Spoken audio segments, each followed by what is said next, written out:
Inform.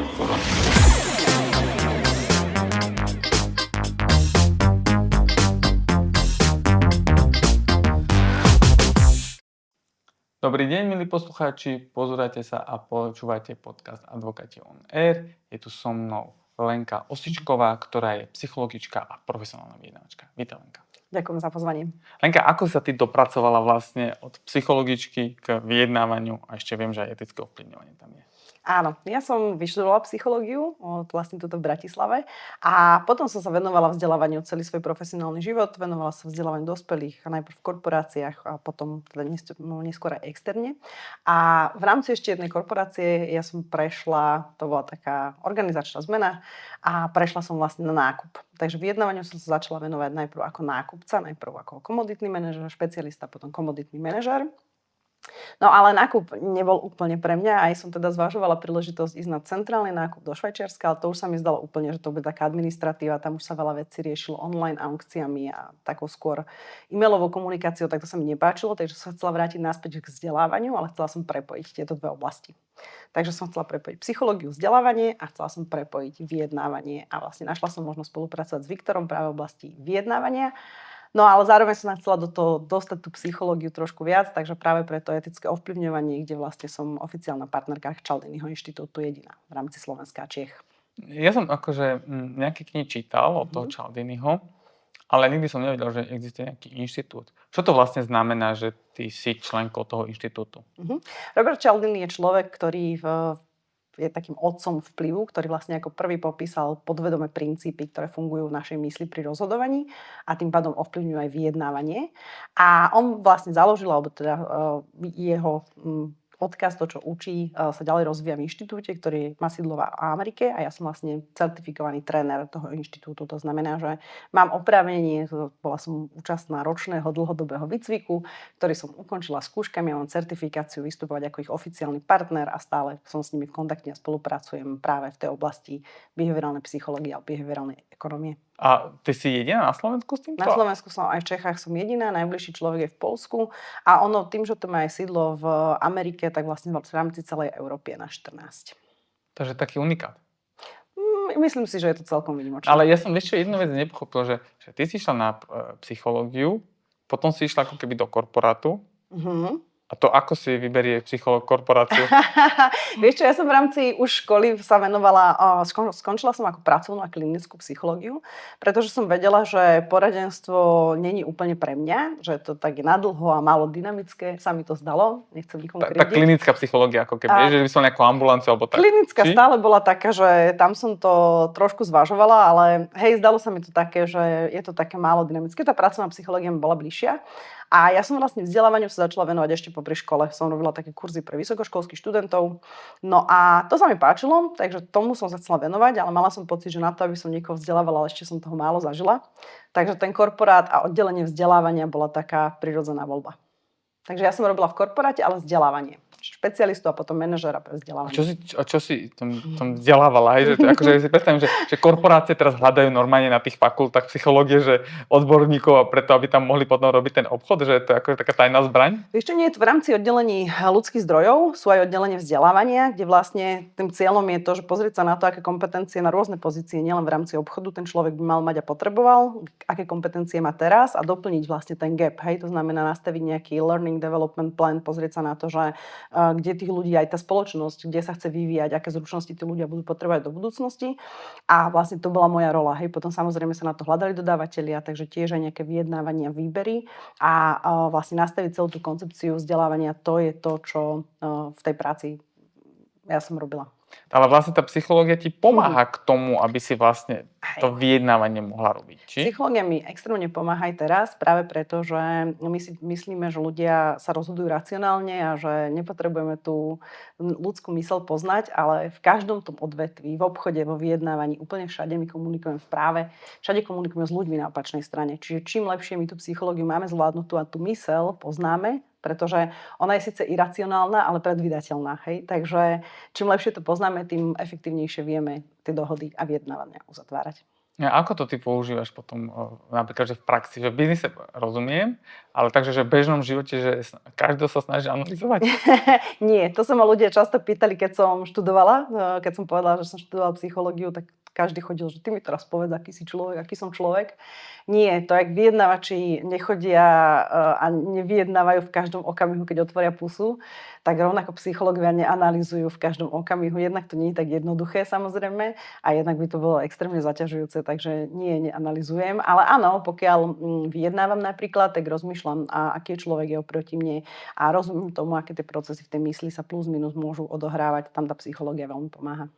A čo sú lepší vyjednávači, ženy alebo muži? Lebo napríklad v advokácii je viac mužov, no to také proste nejak tá prax priniesla, Hej. ale čoraz viac ako keby, že ženy sa vzdelávajú aj v tejto oblasti a ty máš akú s tým skúsenosť, že keď učíš napríklad ženy a učíš chlapov, že koho je lepšie formát. Lebo ja napríklad ako športový tréner, ja som miloval proste trénovať ženy, lebo neboli ničím akože zle poznačené. Chápeš, že všetci tí chlapi mali napozerané nejaké nesprávne veci a tie všetky nesprávne veci si musel ako keby meniť. Zatiaľ, čo už žen si ukázali jednu vec a oni to normálne dokázali 100% zopakovať, lebo nemali tie zlozvyky. Ja by som veľmi rada teraz povedala, že jasné, že ženy. Ale obávam sa, že v tej realite to nie je tak čierno-biele. Že, skôr by som povedala, že tu možno potenciál byť lepším vyjednávačom nezáleží od toho, či je to žena alebo muž. Skôr záleží od nejakých osobnostných charakteristík a zároveň vyjednávanie je zručnosť. Hej, je to proste vec, ktorá sa dá naučiť a bez ohľadu na to, či je to žena a muž. Čo možno vidím v tej praxi, je to, že muži viac majú tendenciu mať tie veľké ramená často a menej počúvať a v tom si trúfam povedať, že trochu sú lepšie ženy. A zároveň ženy vo vyjednávaní veľmi často majú tendenciu nevyjednávať, čo je trochu dané aj tým spoločenským očakávaním alebo takým nastavením, že ty si to dobré dievča, skromné a nič nechceš, nič si nepýtaš a skôr vidím to, že muži sú odvážnejší v tom, že vyjednávajú. Takže každý má niečo, s čím vie ďalej pracovať. A týmto by sme mohli podnetiť všetky diváčky, že aby teda vlastne viac vyjednávali. Hej. Ukazujú to výskumy opakovane, že jednak ženy si naozaj menej často vôbec trúfnú vyjednávať, to znamená, že nevyjednávajú, pýtajú si menej a oproti mužom tie výskumy, ktoré robila Linda Babková, ukazujú, že 8-krát menej vyjednávame. Že aj keď sa povie, že sa nastaví nejaká treba mzda a povie sa, že je možné vyjednávať a nastaví sa tá úvodná, tak 57% voči nejakým 7% žien vyjednávali ďalej. Čiže potom muži aj sú platení viac, aj si vedia vyjednať viac a aj si vlastne pýtajú viac. No vieš, akože ja ako otec dcery 5-ročnej, ktorá permanentne vyjednáva, tá vyjednáva o všetkom, si hovorím, že kedy to vlastne v nej skončí to vyjednávanie, ale pritom je to fajn, lebo ona vyjednáva o všetkom. Ja keď poviem 10, tak ona povie 15 minút, hej, musím povedať 5 a my sme skončili pri 10. Akože deti sú mega v tomto, že deti sa vôbec neboja, nemajú ešte také tie spoločenské bariéry a naozaj skúšajú aj hľadať tu, ale oni sú výborní vyjednávači, jednak sa nezdávajú, jednak vôbec sa nelimitujú tým, čo si kto povie a čo kto si myslí a zároveň sa fakt, že nezdávajú, hej, že keď mi nedovolíš psa, tak skúsim aspoň škrečka, alebo proste hneď majú nejaké alternatívne riešenie. Takže deti v tomto sú super, ako ťažko vydefinovať nejaký konkrétny bod, že teraz sa to zlomilo, ale je pravda, že ten syndrom takého skromného dievčaťa alebo dobrého dievčaťa si často tie ženy nesú. A dokonca, čo mňa úplne fascinuje, je, že často to majú v mysli aj okolie, že podvedome, určite nevedome, poviem konkrétny príklad, že ja som konzultovala jeden prípad, to bol odchod z práce, kde sme videli potenciál vyjednávať, bola to teda dáma a ja som teda jej odporúčala vyjednávať, aj sme spolu nastavili stratégiu, ako to urobiť, aj sa to nakoniec podarilo, ale jej vlastne blízke okolie, nebudem menovať, ale hej, bol to muž, jej hovoril, že to by nemala. Hej, že to akože... A pritom to bol odchod z práce, hej, že už tam žiadny vzťah. A zároveň, keď robíš korektne to vyjednávanie, tak ten vzťah si nepokazíš, samozrejme, to nechceme. Ale tu aj keby už si ho pokazila, tak už je to jedno v princípe. Tak, ale aj tak vlastne ju od toho odrádzalo to okolie, čo je úplne šialené. A ešte hlavne, keď vlastne ťa má podporiť v tom všetkom, lebo chápeš, nejde to z jeho predska. Keby som chápal, že by on musel vyjednávať s ňou, lebo jak manželia, vieš, že vyjednávajú pri PSM alebo pri deťoch, väčšinou my pomáhame ženám alebo mužom, aby to vyjednali s tými ženami. a tie ženy oveľa viac tedy tlačia, lebo to je ako taká existenciálna záležitosť. Ale napriek tomu to není vyjednávanie, ja to nazývam, že to je handrkovanie. Vieš, ako keby... Ja som pochopil, keď som bol na školení s tebou a s Viktorom, že vlastne doteraz všetko, čo sme robili, som to aj hovoril v podcaste, že to nebolo vyjednávanie. To bolo také handrkovanie, až nejaká miera obchodovania, ale nie je to profesionálne vyjednávanie, kde vlastne mám nejakú metodiku, nejakým spôsobom k tomu postupujem a ty ešte k tomu do toho doplňaš, že ako som povedala, že ovplyvňovanie, etické ovplyvňovanie. Počkaj, ja teraz čiastočne zareagujem, teda postupne zareagujem na viac vecí, čo si povedal. Prvé je, že by som bola veľmi nerada, keby to znelo, že to blízke okolie nás akože vedome odrádza. Že ja si myslím, že to není, že ten muž je zlý, že skôr si myslím, že podlieha tomu stereotypu, hej, že tá žena má byť tá dobrá, čo šúcha nohami a nepýta si viac, takže to prvé som chcela dodať.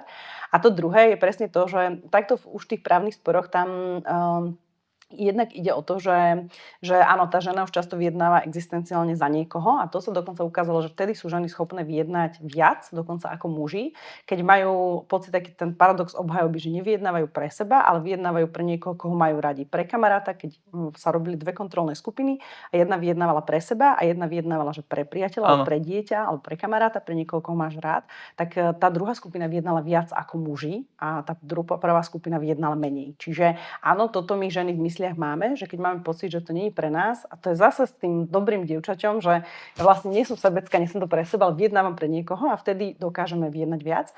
A tretia vec, ktorú som k tomu chcela dodať, je to, že tam už potom do toho vstupuje samozrejme emócia a to je zase dobre tú myseľ poznať, pretože tam už nejde úplne o to, že o tú dohodu, ale tam už vlastne, keď je zranené ego, tak táto sa deje vo vyjednávaní, tak už tam ide o to, že vyhrať. Hej, a tam už presne dochádza k tomu handrkovaniu a ešte v tých správnych sporoch ja si viem predstaviť, že ešte môže byť aj tá tretia úroveň konfliktu a to už je, že ublížiť. Hej, že ty si mi zranila, ja ti to chcem vrátiť a teraz to vrátim a nájdem spôsob. Pri rozhodov úplne bežné. Úplne nejde o to, že... A to sú tie stupne a tiež je dobre si to uvedomiť, pretože my keď vlastne sme v tom, že chcem vyhrať, tak ty mi môžeš dávať akékoľvek dobré argumenty, akékoľvek dobrú racionálnu dohodu, ja chcem vyhrať a nepočúvam v tom okamihu a vtedy je naozaj dôležité deeskalovať, vrátiť sa naspäť k tej podstate k tomu, že sa chceme dohodnúť a chceme dobrú dohodu a pretože keď už sme v tej fáze, že chcem vyhrať alebo chcem ublížiť, tak tam už tú dobrú dohodu nevyjednám, respektíve tá šanca sa znižuje. Napríklad nás na práve nikto neučil, čo je deeskalácia, lebo to vlastne ako keby, že učili vždy len k útoku, ale ja som pochopil, že vlastne čím viac dokážeš deeskalovať tú situáciu, tým viac sú potom ľudia ochotní ťa počúvať. Áno. A ako do toho potom ty zasadzáš to etické ovplyvňovanie, že to je úplne nejaká iná rovina, alebo to je nejaká ako keby, že odnož? A etické ovplyvňovanie je súčasťou vyjednávania práve preto, že my naozaj, to je presne to, že celé to etické ovplyvňovanie je o tom, že áno, my sa rozhodujeme nejaké, keď sme v tom ráciu, vtedy sa rozhodujeme racionálne, ale veľa vecí, a nemusí to byť len spojené s emóciou, hej, že tu sa nebavíme len o eskalácii, ale bavíme sa aj o tom, že naša myseľ je lenivec často, a pretože my tých rozhodnutí robíme strašne veľa. Naozaj to myslím, že 60 miliónov rozhodnutí to bolo za deň, alebo proste strašné číslo. 60 000 teraz asi keď to je jedno, proste strašne veľa.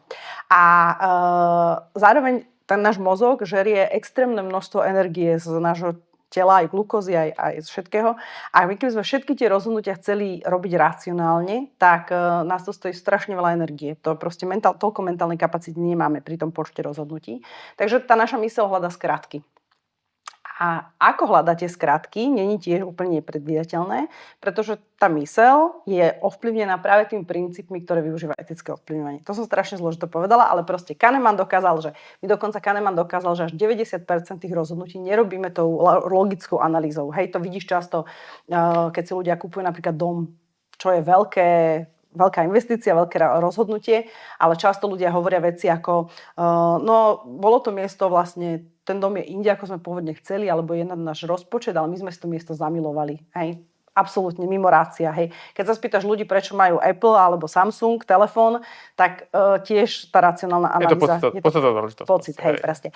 A tieto pocity sú tiež nejakým spôsobom ovplyvnené a to sú tie princípy vplyvu. Čiže my napríklad v tej vysokej emócii potrebujeme deeskalovať, to je prvé.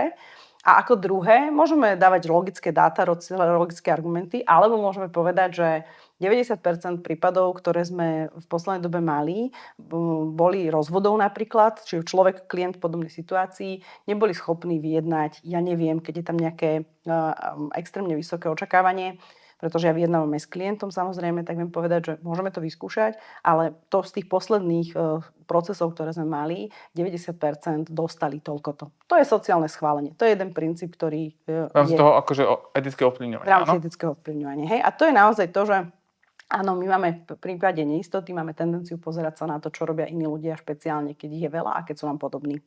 A myslím, že to porovnávanie ako keby, že ti ľahšuje to rozhodovaciu činnosť a zase ušetríš nejakú glukózu a tieto sa veci, hej, že... recenzie na Bookingu, to je tá skrátka, hej, my nemáme priestor analyzovať všetko, teraz hľadať to ubytovanie, pozrieme si recenzie, to sociálne schválenie a my to aj pri tom vyjednávame, vieme použiť, áno, môžeme sa o to pokúsiť, to, čo nám ukazuje posledné 3 roky, je, že toto úplne nie je reálne očakávanie, skúste ešte zvážiť, či, alebo naopak podľa toho, čo chcem dosiahnuť, hej. Vieš, to sme často robili a nikdy som si nemyslel, že to robíme. Lebo my ako stále v práve vždy odkazujeme na nejakú tú prax, ktorá je štandardom, najmä hlavne pri tých deťoch a rozvodoch, kde hovoríme vlastne, alebo na výživnom, že toto je štandard toho, že nemôžete očakávať proste, že aj keď ste mali iné príjmy a iné mesačné ako keby, že výdavky, že teraz zrazu on bude financovať, alebo ona vám bude financovať proste tento svoj spôsob života. Hej, že doplním ťa, možno, že prakticky.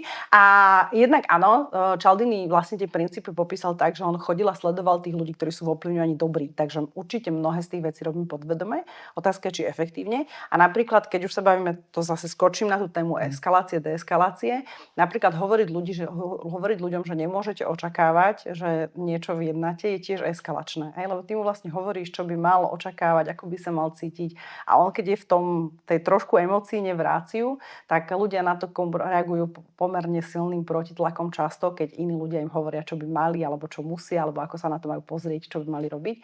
A to zase je eskalácia. Ono to je také divné, lebo za nami, ako za advokátmi, chodia väčšinou za nejakou radou a čakajú na odpoveď. A väčšina správny spôsob by bolo, že my sa ho pýtame, že aby sme vedeli, že vlastne aké očakávania on má, napasovať tie očakávania do nejakej reality.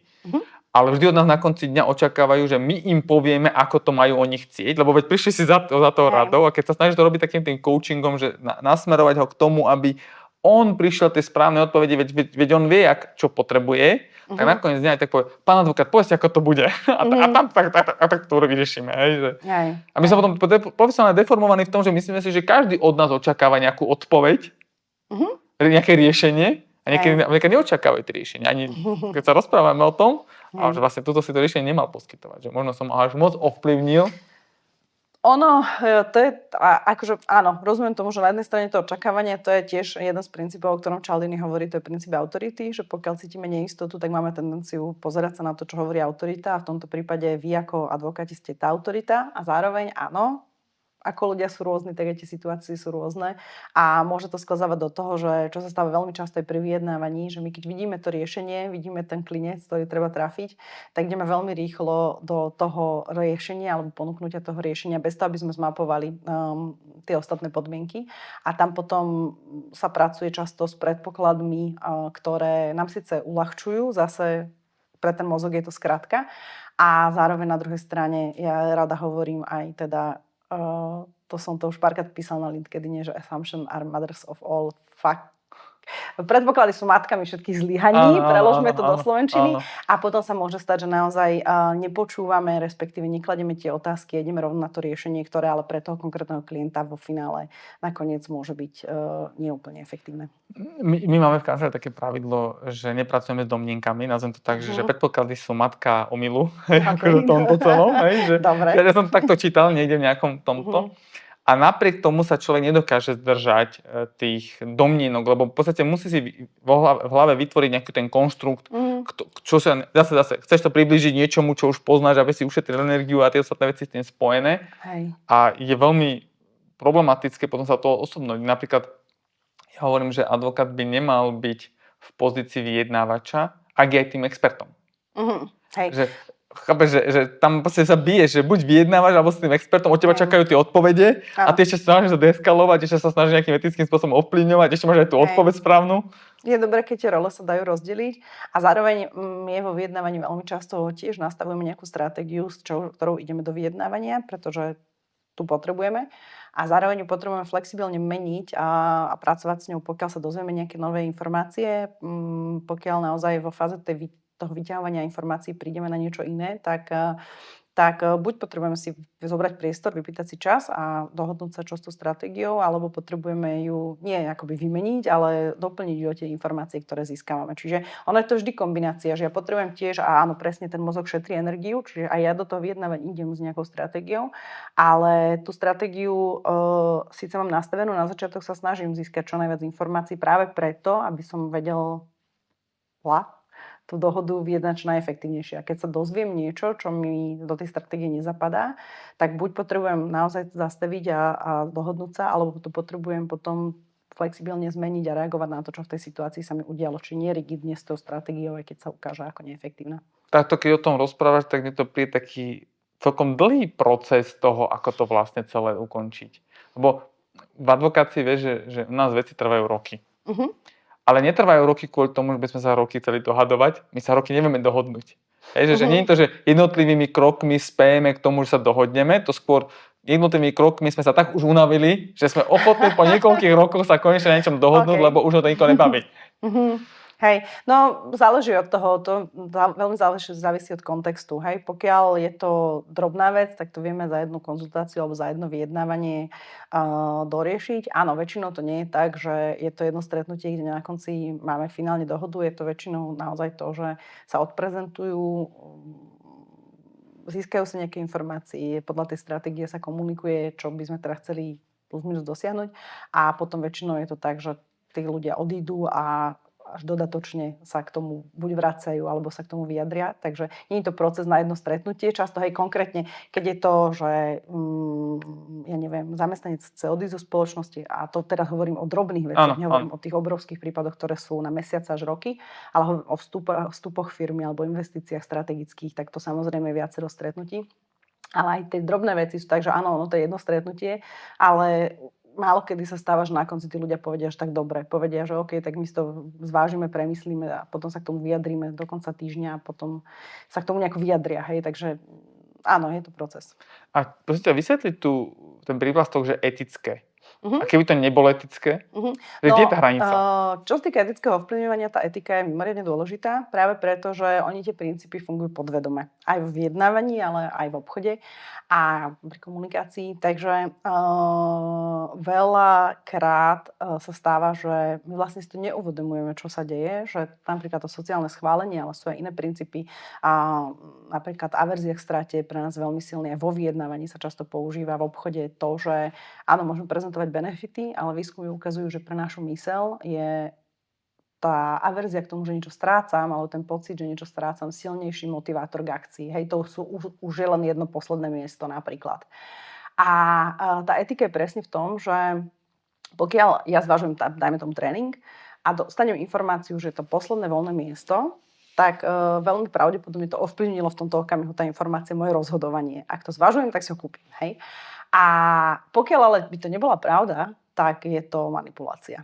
Pretože, a dobre, predstav si ten pocit, že prídeš na ten tréning, je naozaj vypredaný, ty si tam chcel ísť, tak pravdepodobne si za tú informáciu vďačný, máš z toho dobrý pocit. Ale teraz si predstav, že prídeš na ten tréning a zistíš, že tam sú 4 ľudia z kapacity 10. Hej? Tak čo to spraví s tvojou dôverou? Ale vieš, napríklad my máme etiku ako na práve, máme etiku aj ako koncipienti, že sa aj to vyučuje, ale nikdy sa nerieši táto rovina, lebo my vlastne máme vždy hájiť záujmy klienta bez rozdielu, čo on požaduje. Áno, ale ten spôsob, akým hájiš záujmy klienta, že vy v tomto práve myslím, že máte trošku odlišné a tomu sa môžeme baviť o etike, ale nie, je to podobné, hej, že ja keď cítim akoby etickosť toho, že ten klient odo mňa chce niečo toxické, tak ho nezastupujem, nemusím to robiť. Ano. Toto je iné. A ako vy, neviem, ako advokáti, či... Môžeme to odmietnúť, ale môžeme aj poučiť. Napríklad, že to, čo on chce... A to, čo ja chcem povedať, je to, že presne, že tu je niečo, že čo, to si môžeme zvážiť, môžeme odmietnúť a zároveň potom, ako to robím, hej, že Cialdini zadefinoval vlastne 3 piliere a to je takéto Sokratové sito, že musí to byť pravdivá informácia. Jasné, že aj vo vyjednávaní nehovoríme celú pravdu, natieňujeme a hovoríme o spôsobom, ktorý je pre nás výhodný, ale musí to byť pravda. To znamená, že neklameme, hej, to je prvá vec.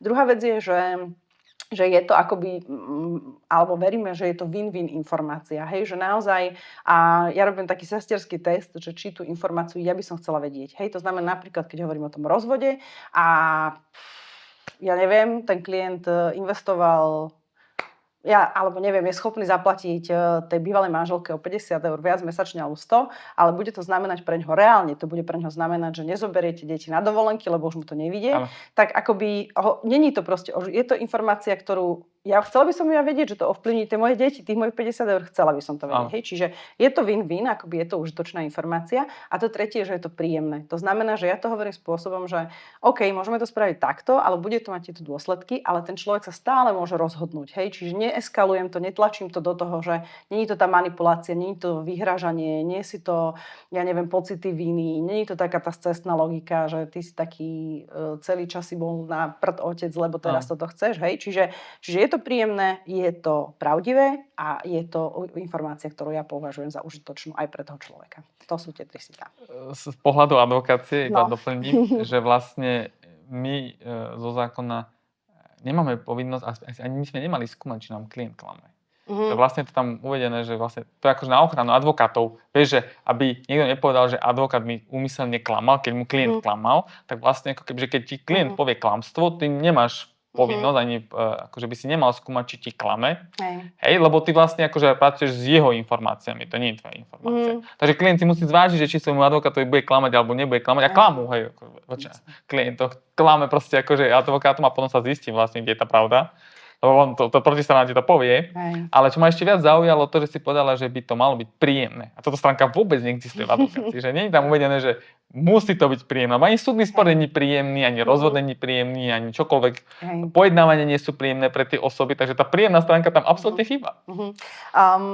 Takto, ľudia klamú aj terapeutom. To sa zistilo, že ľudia chodia terapeutom a platia im za to peniaze a nehovoria pravdu. Takže sa sami seba chcú vidieť v tom lepšom svetle. Takže, a toto sa nám stáva tiež v tom vyjednávaní. My sa snažíme pomenovať, keď nám tam niečo nesedí, že a veľa sa snažíme naozaj vytiahnuť tie informácie, pretože potom, ale stáva sa to, hej, že sa dodatočne zisťujeme, ale zisťujeme informácie, ktoré na začiatku sme nevedeli, takže to sa proste deje, to je tiež ľudská myseľ. Takže ľudia klamú aj svojim vyjednávačom. A nehovoria tak celkom pravdu. Hej, to sa stáva. A potom je našou úlohou, keď sa to dá, keď niečo nesedí, pomenovať to a naozaj sa na to dopýtať alebo skúsiť tú informáciu vytiahnuť. A niektoré veci stále sa dozvieme až v procese, to sa môže stať, ale apelujeme na to a snažíme sa im ukázať ten dôsledok, prečo je dôležité, aby sme tie informácie mali, pretože potom z hľadiska toho procesu to vypláve, ako si povedal, to je prvá vec. A druhá vec je, že samozrejme ono to závisí od kontextu a niekedy, ja keď som vyjednávala na nákupe, tak tiež som sa snažila, nie aby to bolo nepríjemné, to nie, ale držala som si odstup, hej, že tá príjemnosť akoby... Tak jedna vec je profesionálna stránka veci, a druhá vec je naozaj, že nehľadáme my tam tú príjemnú stránku veci. Akože nemá to byť... Takto, rozvody nikdy nebudú príjemné, to je jasné. Hej. Aj často vyjednávania, keď to sú nejaké odchody alebo ukončenie, nejaký akcionár chce odstúpiť z firmy. Proste to nie sú príjemné krachy alebo nejaké pokuty, to nie sú príjemné veci. Na druhej strane ja stále, a to je ďalší princíp Cialdiniho, ukazuje sa, že viac sa chceme, výrazne viac sme ochotní povedať áno ľuďom, ktorí sú nám príjemní. Hej. Takže ja sa snažím oddelovať ten cieľ a tú obsah a formu. A ja stále hovorím, a to mám rada, že tvrdý k cieľu, mäkký k človeku. Čiže ja chcem, aby to bolo príjemné, ak sa to dá. Ak ten človek tlačí, tak viem nastaviť tú hranicu, viem pomenovať, môžeme to na seba kričať. Ja sa však obávam, či to je naozaj to najefektívnejší spôsob, ako sa dostať k tej dohode. Takže viem to pomenovať, viem si vytýčiť tú hranicu aj ako žena. Viem tam použiť humor a nestrácam ten cieľ zretelo, ale často aj vyjednávači si myslia, že čím je to také, akože čím viac sa kričím a čím viac toho rozprávam, tak tým som lepší vyjednávač. A v realite je opak pravdou. A ja stále hovorím, že my vieme začať mäkkým spôsobom a mäkkou komunikáciou a potom ju stupňovať, ak tá mäkká komunikácia nezaberá, hej, keď ten človek naozaj je agresívny alebo je útočný, ja skúsim deeskalovať a fakt ono to väčšinou ide, pretože tie emócie sú nakazlivé a ono je veľmi ťažké neustále robiť ramena a kričať na človeka, ktorý je proste neustále príjemný a snaží sa byť konštruktívny, takže väčšinou tá emócia naozaj klesne. Ale keby fakt nie, že je to stratégia, že ten človek to robí strategicky, tak ja tiež viem prísť do tej roviny. ale je to výrazne ľahšie ísť z tej mäkkej komunikácie do tvrdšej, ako začať tvrdo a potom vlastne vidieť, že to nikomu nevedie, lebo to potom je väčšinou také tlak, protitlak proste a to eskaluje. Hej, že keď narazí tá jedna stena, narazí druhá stena, tak tá druhá chce naraziť viac a tá druhá vie, a už sme pri súde a pri všetkých týchto veciach. Ja mám advokáta doma, takže viem. ale potom akoby z tej tvrdej komunikácie ťažšie sa ustupuje do tej mäkšej, keď vidíme, že to vlastne nikam nevedie. Dá sa to, ale jednoduchšie je to skúsiť to deeskalovať, skúsiť naozaj to príjemnejšou formou. To je Zuzana Čaputová, je v tom podľa mňa majster. Istou mäkšou formou. Áno, ona stále korektne komunikuje, keď ju obviňovali, ona stále si ide tú svoju líniu, ale neznamená to, že bola mäkká. Možno už na konci už sa nechcelo do toho investovať energiu, ale v tom procese, keď bola prezidentka, ona neustupovala z tých vecí, vrácala tie veci, hovorila konštruktívne alebo konštantne to, čo chcela. Tiež advokátka. Ale či ona bola akoby presne to, že tá mäkkosť neznamená slabosť. A áno, kedysi, ináč to je pravda, kedysi, keď som začala s vyjednávaním, tak sa presne školili stratégie, akože nech vás je viac, hej, dajte im tvrdú stoličku, lebo čím to bude nepríjemnejšie, tým skôr budú chcieť odísť a ustúpia, hej, a nechajte ich čakať napríklad. Dokonca ja, keď som bola na prvom školení vyjednávania, to bol Angličan, a on hovoril, že keď ľudia akoby vojdu do jeho kancelárie, to bol nákup, takže on robí vždy také, že it smells like shit. A že tí ľudia sa tak začnú pozerať na tie podrážky a že ich to zneistí, hej. A keď ich to zneistí, tak to ich vyhodí z toho konceptu a jemu sa potom ľahšie vyjednáva. Funguje to pozičné vyjednávanie, akoby funguje to, ale jednorazovo. Tí ľudia už sa nebudú chcieť s vami baviť a cítia sa potom zle. A pokiaľ vyjednávate toaletný papier niekde a máte tých dodávateľov 200, tak to kľudne robte, hej. Ale keď už teraz vyjednávate naozaj, že aj tí manželia sa budú musieť nejako dohodnúť, keď majú deti alebo niečo. Takže keď vyjednávate, že potrebujete naozaj urobiť, aj dosiahnuť ten cieľ, ale úplne si nezdeštrúbať alebo nezničiť ten vzťah, tak vtedy toto pozičné, tvrdé vyjednávanie nefunguje. A dokonca ja som bola v situácii, že chceli, aby som dokonca im tieňovala ľudí, ktorí vyjednávajú štátny podnik, nebudem menovať. A oni presne hovorili, cena, nás to nezaujíma, chceme stlačať cenu. Ja som to odmietla, on takto sa nevyjednáva. A oni potom o rok prišli, že nám tí dodavatelia to už nechcú robiť, hej. A hovorím, no tak akože asi prečo, hej. Takže už vlastne naozaj tá kultúra toho vyjednávania sa mení, pretože to pozičné vyjednávanie nevie fungovať dlhodobo a tí dodavatelia často, alebo ľudia, s ktorými sa potrebujeme dohodnúť, naozaj ten vzťah s ním zničíme, tak potom máme problém aj my. A tam potrebujeme práve s tým mäkkým, preto je to príjemné. Je to, čo funguje a hlavne je to etické, nie je to tlak. Mne sa strašne páčila tá myšlienka, ktorú si povedala, neviem, či ju správne reprodukujem, že tvrdý za cieľom a mäkký k človeku. Hej. Myslím, že týmto by som to aj ukončila. Ak si niečo chcete zapamätať, tak to, čo Lenka povedala. Tvrdý za cieľom a mäkký k človeku. Presne tak. Ďakujem. Ďakujem za pozvanie.